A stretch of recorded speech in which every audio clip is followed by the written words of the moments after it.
Hello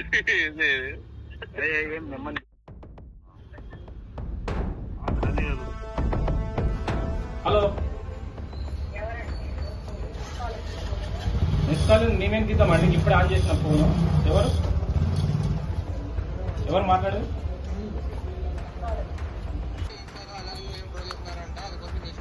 ఎవరు troll చేస్తుండ్రు? Troll మీరు చేస్తున్నారు.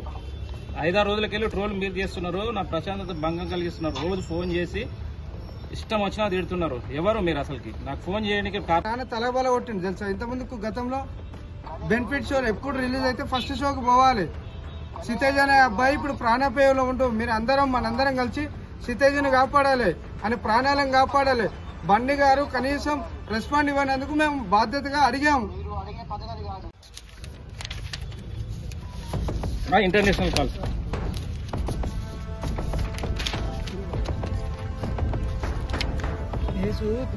న్యాయం చేయాలనే ఆలోచనతో ఉస్మానియా యూనివర్సిటీ జేఏసీ తరపున అల్లు అర్జున్ గారి ఇంటి కార్యక్రమాన్ని ముట్టడి కార్యక్రమాన్ని తీసుకున్న సందర్భంగా ఈ రోజు ఆ కుటుంబానికి న్యాయం జరిగింది.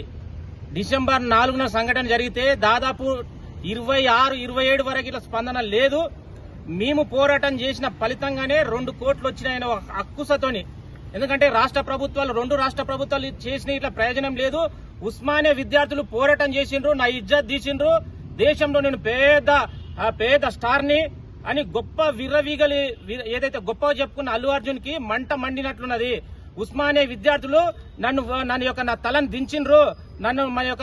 నేను ఇంతగానం గొప్పగా ఉన్న నా క్యారెక్టర్ ని దించేసిండ్రని ఒక అక్కుసతోని ఈ రోజు వాళ్ళ అభిమానుల పేరుతో ఏదైతే మీంగిట్లా చట్టం ప్రకారమే, ఎందుకంటే చట్టం ప్రకారమే మా కోర్టు ఆర్డర్ ద్వారా నాకు బెయిల్ వచ్చినాయి. మేము బెయిల్ మీద బయటకు వచ్చినాం. నువ్వు ఇట్లా మధ్యంతర బెయిల్ తోనే బయటకు వచ్చినావు. మేము చట్టపరకంగా మేము ఏం వ్యతిరేకంగా చేయలే. మీరు వ్యతిరేకంగా చేయనప్పుడు మీరు అన్యాయం జరిగినప్పుడు మీ అభిమానుల మరి గుండాల వాళ్ళు ఫోన్ చేసి డైరెక్ట్ అరే లంజా కొడుక ఎట్లా తిడతావు మా యొక్క అల్లు అర్జున్ ని, నువ్వెక్కడున్నా నేను చంపేస్తాం, నీ అడ్రస్ చెప్పరా అని మాట్లాడుతున్నాం. అరే మేము భయపడడానికి మేము అల్లాటప్పగలం కానీ చట్టం ప్రకారం చట్టానికి ఈ వాస్తవాలు చెప్పాలనే ఆలోచనతో మీరు పోలీస్ స్టేషన్ కి రావడం జరిగింది. అల్లు అర్జున్ మేము కనీసం 15 మంది వస్తే నేను తట్టుకోలేకపోతున్నావు, జీర్ణించుకోలేకపోతున్నావు. ఉస్మానియా యూనివర్సిటీ ఉన్నటువంటి 8,000 మంది విద్యార్థులు, తెలంగాణలో ఉన్నటువంటి 30 లక్షల మంది విద్యార్థులు నీ ఇంటి ముట్టడి చేస్తే ఎట్లుంటుంది పరిస్థితి?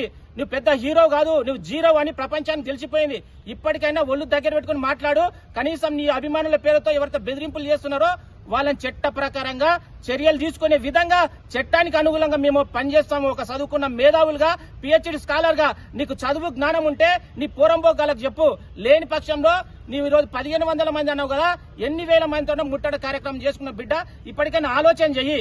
నీలాంటి చిల్లర కొడుకులు ఎంత మంది తిట్టించినా మాకేం కాదు, మా ఇంటికి ఇట్లా ఏం కాదు. బట్ చట్టాన్ని గౌరవించాలి. చట్టం పరిధిలో అందరం సమానమే. నువ్వు పెద్ద హీరో ఉండొచ్చు, మేము సామాన్యులు ఉండొచ్చు, కానీ ఒక పేద బిడ్డకు న్యాయం విషయంలో మేము ఖచ్చితంగా న్యాయం చేసినామని ఒక సాటిస్ఫాక్షన్ ఉంది. మీరు ఎన్ని కార్యక్రమాలు చేసినా మేము తట్టుకుంటాం, నిలబడతాం. కానీ చట్టం ముందల మీ యొక్క దురాఘాతాలు, మీ యొక్క వాస్తవాలు, మీ నిజ స్వరూపం బయట పెట్టాల ఆలోచనతోనే మేము ఈ కార్యక్రమాన్ని తీసుకున్నాం. ఇప్పటికైనా జ్ఞానోదయం తెచ్చుకొని తగ్గించుకో, నీ యొక్క ఎక్స్ట్రాలు తగ్గించుకో, ఒక మనిషిగా జీవించు.